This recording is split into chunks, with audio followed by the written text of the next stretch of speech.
So in this book, like Jesus, I build this case that there are all these counterfeit versions of Jesus, the ones that have been built within the safety of our own hearts and our own minds. Jesus is that we're really, really comfortable with. And an example of some of those Jesuses that are really, really common in our day, one of them, and this one hits pretty close to home for almost all of us, I think, is the American Jesus.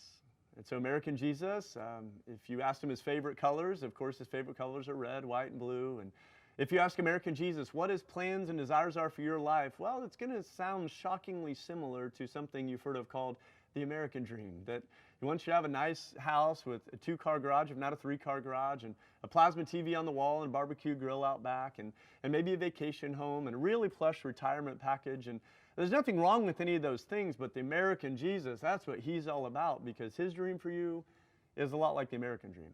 And living in America, it is awful easy to build a Jesus that is actually the American Jesus, because he's safe, he's comfortable, he's predictable, and oh, by the way, he has the same desires for your life that you happen to have. So you don't have to make any sacrifices or alterations along the way. You just kind of live out the American dream and do it all in the name of Jesus. So there's the American Jesus, and then there's the fundamentalist Jesus.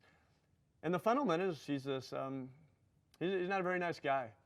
The Bible, he doesn't use to build people up. He uses it to beat people up and to tear people down. The fundamentalist Jesus and his followers, they're the ones you would see on a street corner holding a sign downtown, maybe in the city you live nearby. And on the sign, it's going to list all the people that God hates and how he doesn't like this and how he doesn't like that. And that's the kind of behavior. Or maybe the fundamentalist Jesus and his followers will show up at a funeral, and they'll be protesting that person who just came back from war, or they will go on and on and on. And it's just a fundamentalist approach, and that's what Jesus is like. Not a very, very nice guy, but a guy that has some followers. They love following after him. Well, then you have the Mr. Rogers Jesus. And Mr. Rogers Jesus, kind of how he sounds, really nice, really friendly, perfect guy to have as a neighbor. Like if you need a cup of sugar, hey, Mr. Rogers Jesus, he's right next door. We can go get it and we can be right back. He always talks in a very polite tone. He would never raise his voice. He would never say anything that would sound offensive or cause any discomfort to anyone. Just a very, very nice tone he always talks in. And he's a guy that if you don't need him around for the weekend, just close your blinds and he'll kind of turn the other way. He would never say anything about sin. He would just kind of blush and then refuse to make eye contact with it because it would get too uncomfortable for him. And that's the Mr. Rogers Jesus.